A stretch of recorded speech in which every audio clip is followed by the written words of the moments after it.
Grange, a very warm welcome from Durban, South Africa. We get you the news and the newsmakers from Africa. From elections, to climate change, to innovations and opportunities. As the world's attention shifts, we report from Africa, the heart of the global South. Join me every weekday live on Firstpost.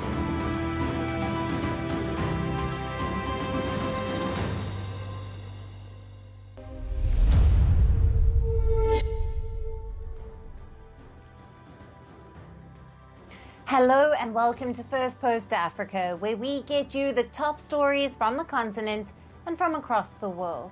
I'm Alyson Grange, coming to you live from Durban, South Africa. First, let's take a look at the headlines. Dozens reported killed after an Israeli strike on a UN school in Gaza that the IDF says contained a militant compound, an allegation rejected by Hamas.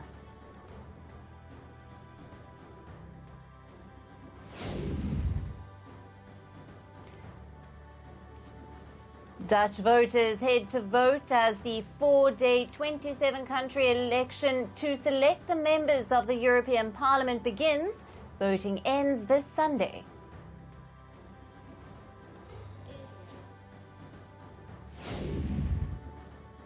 Indian Prime Minister Narendra Modi readies cabinet after winning a close election that forced his party into a coalition government. Swearing-in ceremony is expected to take place on Sunday.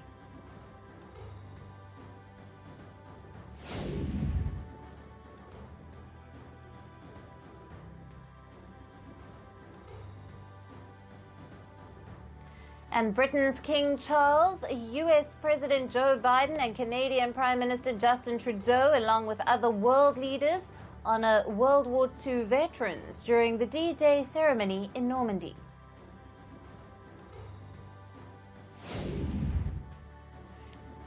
And Ronex Kipruto banned for 6 years for doping. The Kenyan athlete is set to lose his 10-kilometer race world record.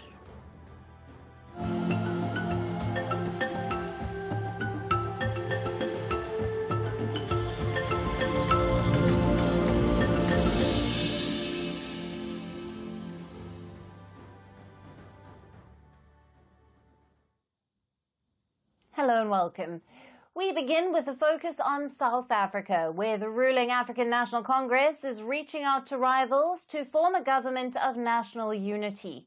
Top officials of the ANC held initial talks with 5 other parties over a coalition or an agreement, but no decision has been made yet. Started engagements with political parties in the country. We have been meeting with all parties that are keen to contribute ideas on how we can collectively move our country forward to form a government that ensures national unity and stability in a country that continues the transformation of South Africa and safeguards our constitutional democracy. South Africa is in an election deadlock after the ANC lost its 30-year majority, but remained the biggest party after the 29th of May vote. The party has ruled South Africa since Nelson Mandela led it to victory in the 1994 elections. That marked the end of apartheid. Among those consulted by the ANC were parties with radically different agendas, such as the Democratic Alliance, or the DA, the Economic Freedom Fighters, or the EFF, and the Zulu Nationalist Inkatha Freedom Party, or the IFP. The ANC says it repeatedly reached out to former President Jacob Zuma's MK party, but for now they have refused to talk. It has also said it would not back an ANC-led government if Ramaphosa remains at the helm. MK, which was only established late last year, has rejected the election results and threatened to boycott Parliament. Officials reported to the National Working Committee that the ANC has repeatedly reached out to the MK party for an engagement meeting with no positive response. Our door remains open as we continue to reach out to every party that is keen to contribute positively to moving our country forward. The EFF, which supports land redistribution and nationalisation of key economic sectors, appeared willing to join. But the opposition and the second largest party, the Democratic Alliance, has set an ultimatum for President Cyril Ramaphosa and the ANC. The DA had made it clear it will not join a government with Jacob Zuma's MK party and Julius Malema's EFF. DA's leader, John Steenhuisen, has repeatedly called the ANC-MK-EFF partnership a doomsday coalition and said he was the only open to talks to prevent alliance. Now, together, the ANC and the Democratic Alliance hold a comfortable majority in Parliament, but any agreement with the EFF, which won 39 seats, would instead require the support of at least another party. Our commitment to a national democratic society cannot be changed on the basis of the fact that we have not achieved an outright majority. In the conversations about who we're going to finally go into a coalition with, those will be the key principles that we consider, the kind of policies and a set of policies that those that we go into a government of national unity with will be considered. Earlier, according to a Daily Maverick report, an internal ANC discussion paper said a unity government was the most inclusive option and would allow the party to avoid choosing a coalition partner that may be unpopular with its base. But the document also said there was a risk such a government would be prone to instability. The current situation has created some uncertainties and risks, but also opportunities to move the country forward, more determined to tackle the problems its people face, more determined to unite and face the future together as South Africans. The ANC is committed to ensure that we unite the people of South Africa to move our country forward and form a government that reflects the message from the electorate, which is the message that says we must all work together. Meanwhile, the political uncertainty in the country is also impacting its economy. South Africa's rand currency weakened in volatile trade after the ANC's comments. It weakened further after the Democratic Alliance's ultimatum, reflecting market anxiety. Now, for more on this, we have with us political analyst Mbato Munga, who is joining us live from Johannesburg. Mbato, thank you for being with us. Thank you. Thank you. Now, the ANC is reaching out to rivals to form a government of national unity. Now, this is different to forming a coalition. Can you explain what a unity government is and how this will work? All right. Thank you for the invite and good evening, I suppose, here in South Africa, or afternoon to all the listeners. While a government of national unity at the crux of it just speaks into a coalition between one or more political parties. Now, in a South African context, a government of national unity is not something new. It's not a new political framework within the country, as over the past couple of months, a reference point is often the Government of National Unity that was formed in 1994, and that lasted between 1994 and 1999 between the ANC, the Inkatha Party, as well as the National Party. So even then, the nation and different ministerial posts formulated pretty much, were assumed rather by different leaders of different political parties. But in essence, if I'm going to draw back to the 1994 reference, the main aim of the Government of National Unity there was to promote unity and stability during a time of crisis and national emergency. And given then that there was similar to now, but different context, some form of political uncertainty and instability, this was a way to somewhat mitigate the uncertainty among South Africans as well as the international community. So in this case, 30 years later, South Africa marked 30 years of democracy this year.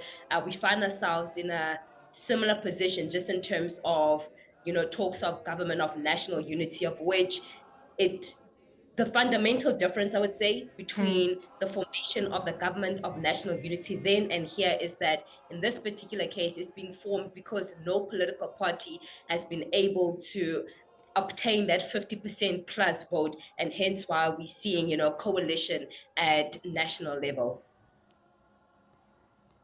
Yes. Now, Mabaso, the opposition DA has set an ultimatum saying that they will not join the ANC if they partner with the MK or the EFF parties. How has this ultimatum been received by the ANC? So it's actually quite mixed. Even today, I've actually been reading and following up some reports of some ANC members who are against and reject the possibility of a coalition between the DA and the ANC. But there are also those who somewhat are willing to embrace it. Now, those who are willing to embrace it, even outside of the DAs, we've heard talks about it will be the most stable. From an economic perspective, it is more likely to appeal to investors and so forth. But those who rejected, one of the key arguments being made there is that it rejects the struggle that South Africa had fought for. Apart from that, it's mainly from an ideological basis. Like you mentioned, the DA said that it will reject and not be willing to enter into a coalition with the ANC if it forms into alliance with the MK and with the EFF.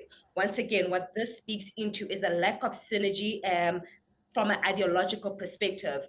The DA takes a different stance from key issues such as the land issue, migration issue, and so forth. So right now, it's a matter of compromise.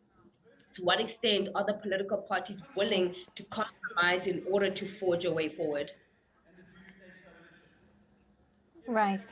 On that, the ANC has reached out to the MK party with no success. What are your thoughts on the MK party's hard stance on President Cyril Ramaphosa? So one consistent factor with Jacob Zuma in particular is that even before forming the MK party, he has often referred, since even being leaving, so to speak, the ANC, he's often referred to the ANC as Ramaphosa's ANC. So even now, even with the formation of the MKP, now that the votes have been counted and we know where each political party stands, they still maintain, and this is MKP and Jacob Zuma right now, maintain that we are not willing to negotiate with the ANC as long as Ramaphosa is still there. So one of their conditions is the Ramaphosa resigning. But now, contrary to this, you have the ANC Secretary General, Fikile Mbalula, who said that they are willing to negotiate with any political party as long as Ramaphosa stays in power. So one can arguably say that the possibility of a coalition between the ANC and the MK is caught between a rock and a hard place. ANC, well, the MKP rather, is quite stern on their position that there are no Mbalula and Gwede Mantashe have tried, Mantashe in particular, Gwede Mantashe has reportedly reached out to the MKP twice this week with no avail. So with 2 weeks, because there's a 2 week period in order for these different political parties to make a decision, it will be quite interesting in terms of what the outcome is and possibly a coalition outside of the MKP. But once again, ANC is also in a tough position as on the one hand, there is rejection of a DA ANC coalition. The MK is not necessarily willing to form a coalition. And with regards to the DA ANC coalition, numerically speaking, it will secure the ANC more stability, more numbers, especially when it comes to the National Assembly. Yeah. With the MK, probably it will be more palatable and more acceptable to certain ANC members. However, as you can see, there's a lack of synergy and political will, so to speak, from these different political parties that the ANC has to now try and navigate. But on the contrary to that, the ANC, compared to the other political parties, has more options compared to your EFF, compared to your DAs. So it's just a matter of how they choose to navigate and compromise. That's not everyone's going to be happy, regardless of which decision or alliance is formed. Yeah. Malberto, thank you very much for being with us on Firstpost Africa and for your valued analysis there. Thank you.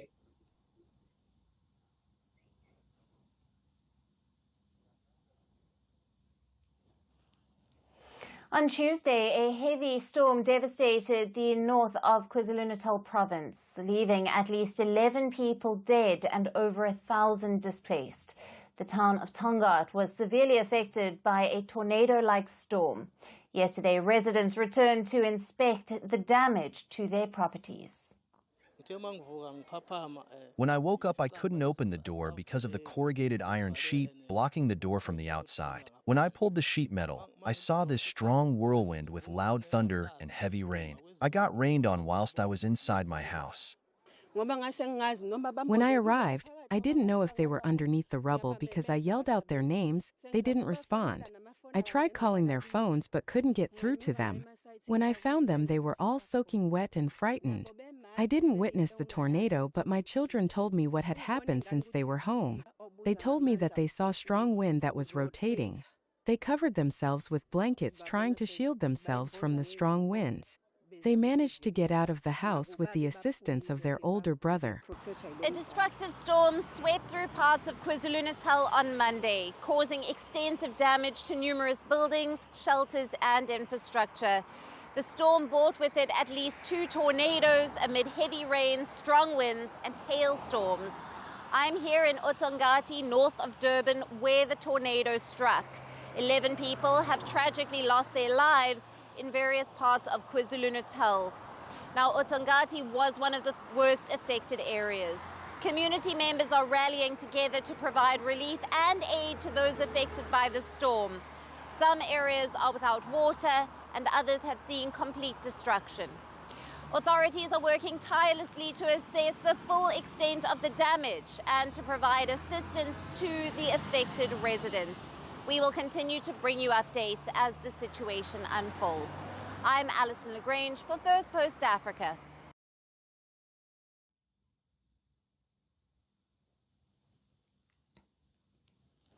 From South Africa, let's shift our focus to the eastern nation of Kenya. President William Ruto is facing a tough balancing act as he tries to juggle Kenya's relations with 2 of its allies, who are bitter geopolitical rivals, the United States and China. Now, careful to not pick any sides, William Ruto said in an interview that Kenya is committed to a balanced foreign policy. He says Kenya is neither facing east nor facing west and is only facing forward. Nairobi's balanced foreign policy between China and the US is aimed at unlocking economic potential and driving development in key areas. For Kenya, its relationship with the US is crucial to its national interests. Nairobi has also been a key partner for Washington in combating al-Shabaab militants in neighboring Somalia. Now, recently, President William Ruto was on a state visit to Washington, a first by an African head of state in 16 years. He received a red carpet welcome and heaps of praise from US President Joe Biden. This was followed by a grand sunset state dinner at the White House. During the visit, Biden granted Kenya a major non-NATO ally status, calling the East African country a crucial player in regional security. Talks between Biden and Ruto focused on economy, investment, trade, debt relief, and democracy. But looming over this pomp in Washington was China's expanding role in Africa.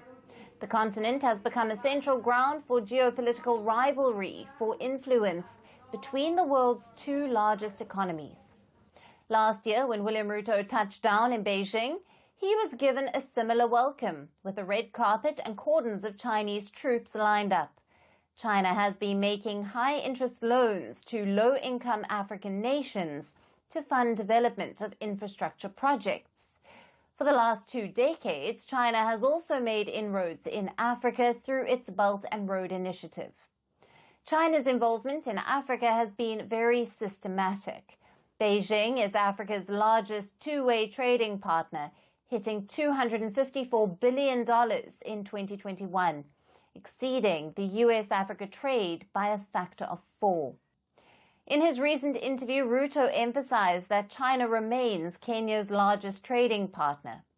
Beijing has made significant investments in Kenya, including the $4.7 billion high-speed railway project from Nairobi to Mombasa.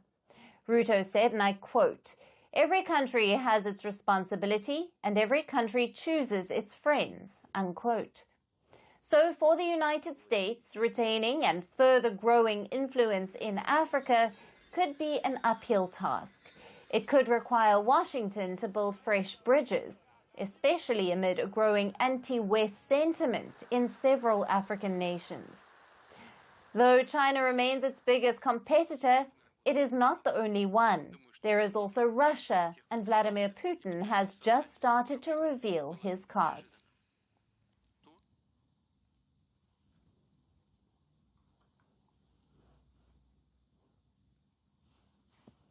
Staying with Putin and his campaign to make further inroads in Western Africa, Russian Foreign Minister Sergei Lavrov has pledged more support to the military junta in Burkina Faso. Now, Moscow says it remains fully committed in supporting Burkina Faso fight militant groups. Now, Russia says it will also engage with the West African nation for bilateral cooperation and development. From the very first contacts between our countries after President Ibrahim Traoré came to power, we have been closely engaged in all areas of cooperation, including the development of military and military technical ties. I have no doubt that thanks to this cooperation, the remaining pockets of terrorism on the territory of Burkina Faso will be destroyed. So what will Russia's assistance to Burkina Faso's leader Ibrahim Traoré look like? Moscow will deploy more military personnel and instructors in Burkina Faso, and Lavrov says that the size of the deployment will only increase with time. Russia will also supply weapons to the military junta in addition to what Moscow has already sent so far. However, the kind of weapons that will be supplied to Burkina Faso's military have not yet been disclosed. The Russian military instructors are working here, and their number will increase. At the same time, we provide training to the representatives of Burkina Faso armed forces and law enforcement agencies in the Russian Federation. So, this area of our partnership is very specific and very much advanced. Lavrov also lauded Burkina Faso for taking a neutral stance on the war in Ukraine.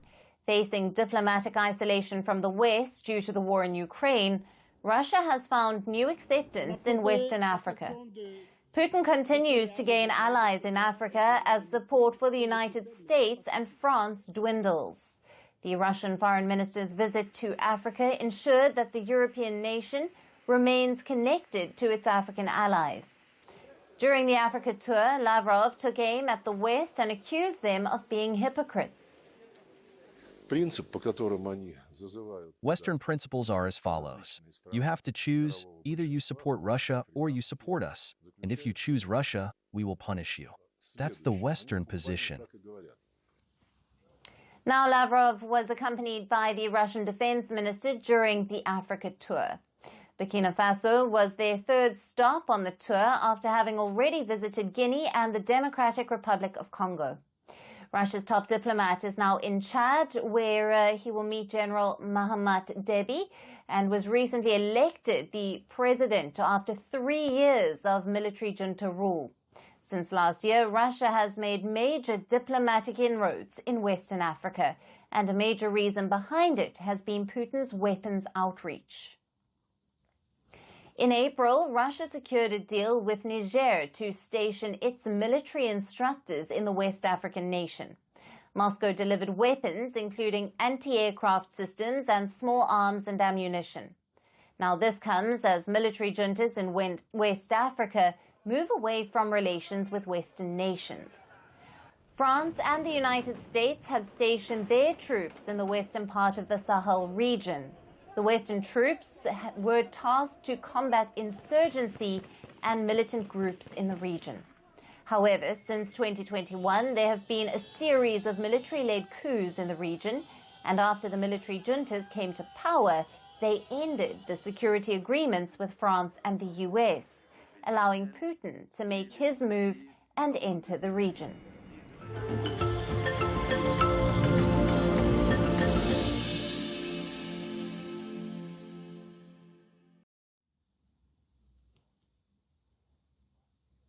And finally, to our special segment, Resurgent Africa. Amid the coups and the crises, there are many positive stories from Africa that often get overlooked, but not on this show. Our story today is about Africa's growing foothold in the technology sector. Morocco held the second edition of the Gitex Africa Tech Show, which saw a culmination of startups, tech giants, entrepreneurs, and global leaders on a global stage. From robots that play games to agricultural drones, the event saw some of the most advanced and creative tech innovations. Our report tells you how Africa is positioning itself as an emerging tech hub. Morocco's tech industry is witnessing a metamorphosis. After the automotive sector, Morocco is now making long strides in the tech arena. The citizen at the center. The country's capital, Marrakesh, brought together global leaders last week as it hosted the second edition of the Gitex Africa Tech Show. From robots that play games to agricultural drones, startups and tech giants gathered for the country's marquee tech event. The three-day event, billed as one of Africa's largest tech shows, hosted IT titans like Microsoft and Canon. Around 1,500 exhibitors, companies, entrepreneurs, innovators and startups from more than 130 countries graced the event. At the forefront of the discussion was artificial intelligence and its potential to boost Africa's economic and social development. Morocco's ABA technology presented a spraying drone which offers precise management of water and chemicals. The aircraft can help farmers in the country that's grappling with a sixth year of drought. Faced with climatic challenges such as drought and thanks to technological advances, our spraying drone offers an efficient and optimal solution, allowing precise management of water and chemicals. Thanks to Gitex, we have had a lot of visitors who really want to know more information about this drone. Meanwhile, creativity was on full display during the event. Egypt-based Marsis displayed a robot that can play ball games. The company says it aims to break the barriers between people and robots. We present this year an interactive solution in a robot that plays handball with people here. Our aim is to break the barriers between people and technology and robotics, and to let people feel how technology can positively affect their lives. And many international companies utilized the event to make inroads into the African market that they had earlier found difficult to crack into. The Gitex exhibition has made a lot of things easier for us because it is a gateway to Africa. We didn't have it a few years ago. So since last year we have had this gateway, so it makes it easier for us to have contact and everything. So we have direct contact without having to travel throughout Africa, which is a travel problem, and today travel is expensive. So it is indirectly an investment, but directly it brings us money. Plenty of homegrown businesses were also part of the Gitex show. And companies like Mediot and Almexira and Company served as testament to Morocco's tech advancements. The firms say they want to put Morocco on the map for tech development. Last year, Gitex came to Africa for the first time, marking its first foray outside Dubai. Morocco's state-of-the-art infrastructure, high internet connectivity, and a 100% electricity penetration rate made it the perfect choice to host the event. And now, a year later, as Marrakesh hosts Gitex Africa for the second year in a row, it seeks to highlight Africa's growing importance in the technology sector. And that's it on the show for today. We will see you again tomorrow at the same time. Thank you for watching and goodbye.